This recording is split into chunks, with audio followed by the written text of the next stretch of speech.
Okay, so before I watched Death Be Not Proud, I had planned on making all of my Series 5 reviews spoiler free. But that's not going to happen now, is it? So, huge spoiler warning before we start because I have got to talk about this.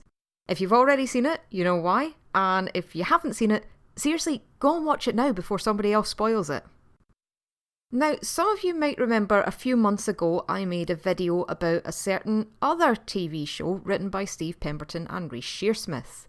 In it, I kept saying, nobody remembers Psychoville, and how come nobody ever talks about Psychoville? Well, we're talking about it now, aren't we? In a way, they've kind of been building up to this for years. I mean, we've all noticed the wee references to League of Gentlemen and Psychoville popping up every now and again in Inside Number 9. There was even a reference to the League in last week's episode.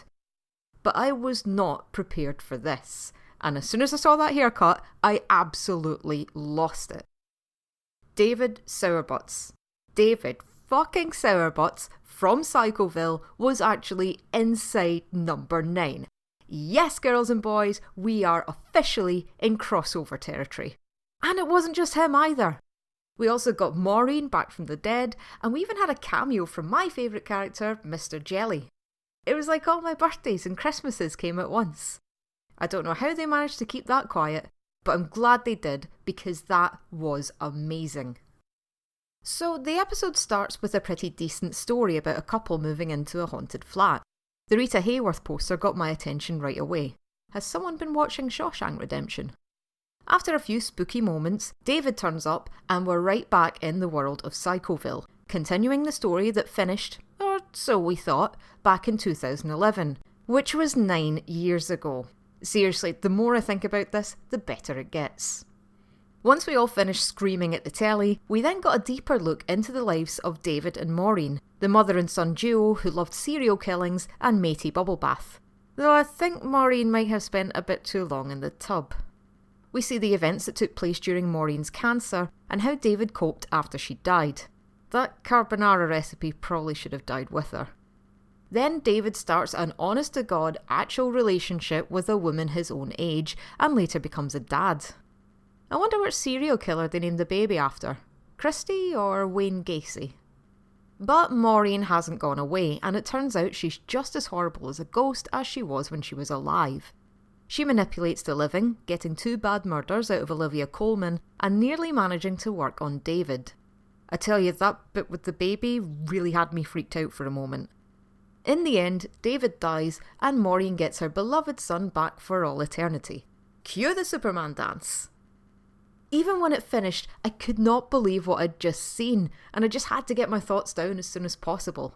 And I'm afraid this might be less of a review and more of an incoherent gushing over a show I remember from about 10 years ago, which I loved and I thought the rest of the world had just forgotten about. It's nice to be wrong sometimes. By the way, if you want to hear more from David Sowerbutts, then you should definitely check out his character website, which is still live. You can find it at bestmurders.co.uk.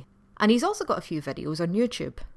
And just in case you needed any more reasons to watch Psychoville, I've also linked my own video down below. Also, did anyone see Steve Pemberton's Twitter feed? I could have kicked myself when I saw those clues. I knew it was suspicious that he was tweeting so much. So of course, I'm thrilled to bits that they did this, but I must admit I do feel a little bit sorry for any Number 9 fans that haven't watched Psychoville. I can't tell if it holds up as a Number 9 or if it relied too heavily on the gimmick. If you are one of those people, please let me know what you thought. I'm genuinely curious about this. So, congratulations lads, you really took me by surprise with this one.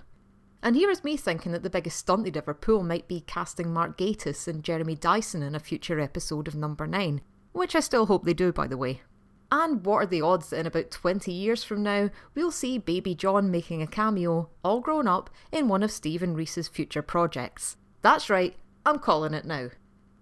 Okay, so what did you all think of Death Be Not Proud? Everyone calm down yet? And how the hell are the boys going to top that one? Make sure you subscribe and come back next week when I'll be talking about the next episode, Love's Great Adventure. Apparently it's set during Christmas time, and if you remember their last Christmas episode, you'll understand why I'm very scared right now. So, that's it from me. I'm going to go watch that episode again to make sure I didn't just dream it, And before I go, I just have to say one more thing. I told you should watch Psychoville.